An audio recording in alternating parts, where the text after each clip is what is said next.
জয় গুরু ইষ্টপ্রাণ দাদা ও মায়েরা, আজ ইষ্ট প্রসঙ্গে খুবই একটি গুরুত্বপূর্ণ ভিডিও। পরম পূজ্যপাদ শ্রী শ্রী আচার্যদেব দিয়েছেন বিভিন্ন সমস্যার সমাধান। নেগেটিভ চিন্তা আসছে মনের মধ্যে, এলোমেলো চিন্তা, তাছাড়া এক ছাত্রকে কি সমস্যার সমাধান দিলেন, তাছাড়া দিয়েছেন এক স্বামী স্ত্রীর মধ্যেকার এক সমস্যার সমাধান, তাছাড়া আরও রয়েছে বিভিন্ন সমস্যার সমাধান পরম পূজ্যপাদ শ্রী শ্রী আচার্যদেব দয়া করে দিয়েছেন। ভিডিওটি লাইক করে প্রচুর শেয়ার করবেন। যদি এরকম সমস্যার সমাধান বিভিন্ন জনের থেকে থাকে, ওনারা উপকৃত হতে পারেন। নতুন হলে ইউটিউব চ্যানেলটি সাবস্ক্রাইব করে পাশের বেলটি বাজিয়ে রাখবেন নিত্য দিন ইষ্ট প্রসঙ্গ দেখার জন্য। এবারে বিস্তারিত। সৎসঙ্গ দেওঘর আশ্রমে পরম পূজ্যপাদ শ্রী শ্রী আচার্যদেবের নিকট কলকাতা থেকে এক দাদা তার স্ত্রী ও ছেলেকে নিয়ে এসেছেন। জানালেন তার ছেলে উচ্চ মাধ্যমিক পাশ করেছে ভালো নম্বর নিয়ে, এবার নিট দিয়েছে, কিন্তু এখন বুঝতে পারছে না কি করবে। শ্রী শ্রী আচার্যদেব ছেলেটিকে উদ্দেশ্য করে বললেন, তুই যতটা কনসেন্ট্রেট একাগ্র থাকতে পারিস ততটা থাকিস। তুই তোর একটা সীমানা বানিয়ে নিয়েছিস, তার মধ্যে আরামে আছিস। তোর বিস্তার তুই ঘটাতে পারছিস না, কারণ নিজেকে তার সাথে যুক্ত করে রাখিসনি। বহু কিছুর মধ্যে মনকে বিক্ষিপ্ত করে অচেতন হয়ে এই একটা নিশ্চিন্ত জীবন অতিবাহিত করতে করতে এখন তোর মধ্যে সংশয় এসে গেছে, আমার ঔদ পড়াশোনাটা হবে তো?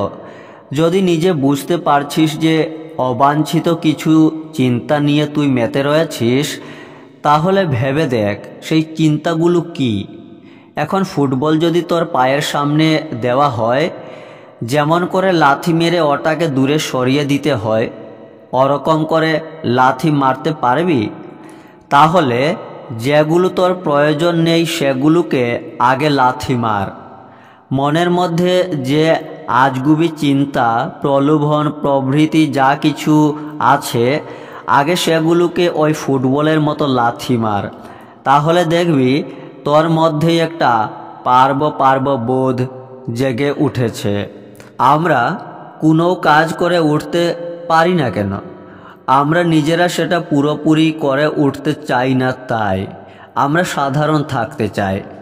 অবিচলভাবে তুই যদি ঠাকুরের সাথে নিজেকে যুক্ত করতে পারিস, দেখবি যে কথাবার্তা, চিন্তা চলন সব কিছু একমুখী হয়ে উঠছে। সম্মুখে অন্তরালে সব একমুখী হয়ে উঠবে।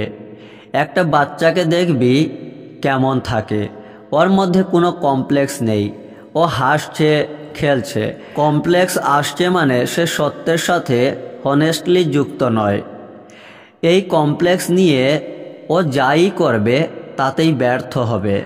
মনের ভিতরে যে ফুসফুসানি চলে, যেগুলো বিশ্বাসের বিরোধী, ওগুলোকে লাথি মারা শুরু কর।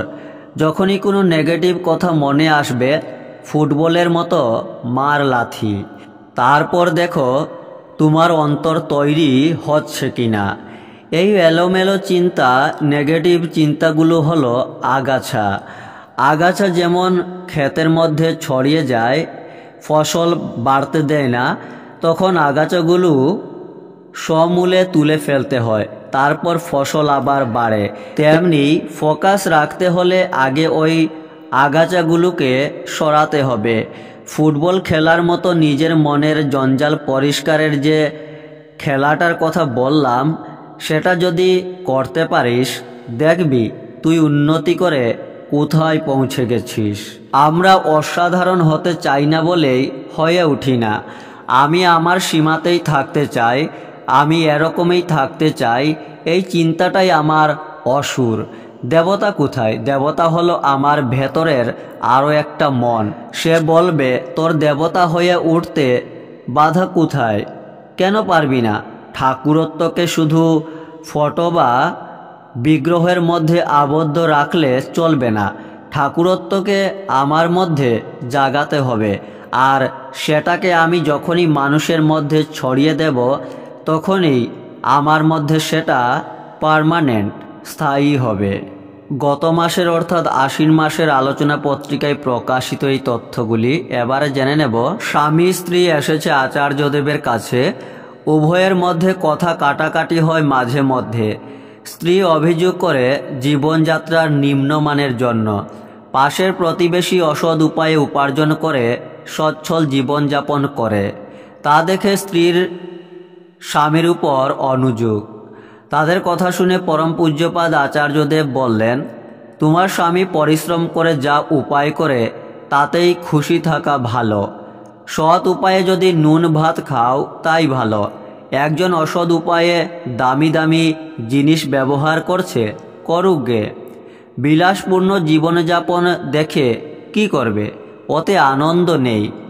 তাকে দেখে তার মতো হবার দরকার নেই। তার স্বল্প আয়ে যা জুটে তাই সুখের, আনন্দের। অসৎ উপায়ে উপার্জন অনিশ্চিত, কোন দিন কোন বেকায়দায় পড়বে টের পাবে না। ওর ভবিষ্যৎ নেই, ভিতরে দুর্বলতা কাজ করে। তথ্যগুলি ভাদ্র 1431 আলোচনা পত্রিকা থেকে সংগৃহীত। আপনারাও শেয়ার করতে পারেন। জয় গুরু।